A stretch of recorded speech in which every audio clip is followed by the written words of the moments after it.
بسم الله الرحمن الرحيم.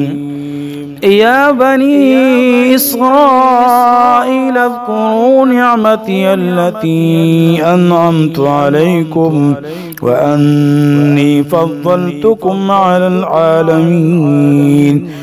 واتقوا يوما لا تجزي نفس عن نفس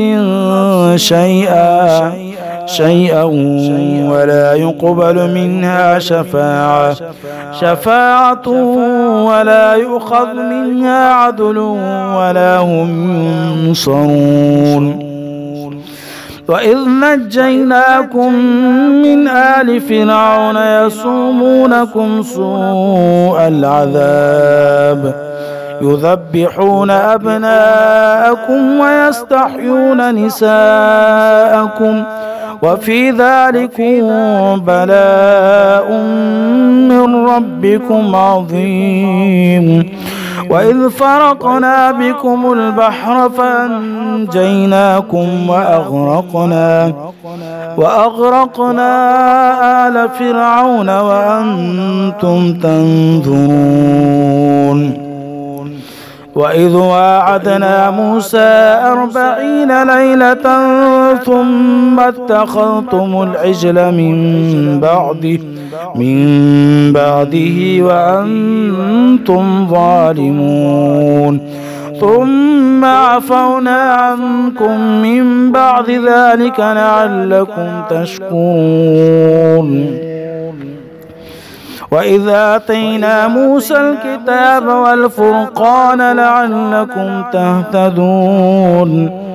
وإذ قال موسى لقومه يا قوم إنكم ظلمتم أنفسكم باتخاذكم العجل فتوبوا إلى بارئكم فاقتلوا أنفسكم ذلكم خير لكم عند بارئكم فتاب عليكم إنه هو التواب الرحيم.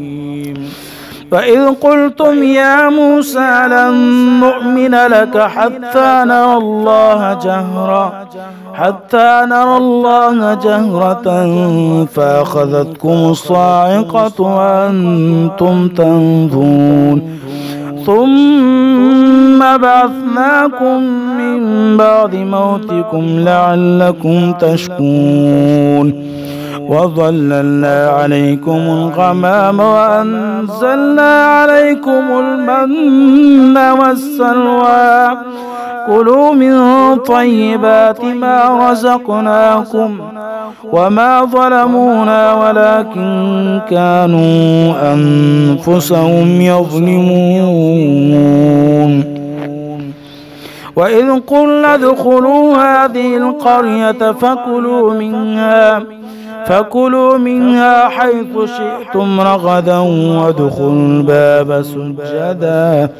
وادخلوا الباب سجدا وقولوا حطة نغفر لكم خطاياكم وسنزيد المحسنين. فبدل الذين ظلموا قولا غير الذي قيل لهم فأنزلنا على الذين ظلموا رجزا من السماء بما كانوا يفسقون.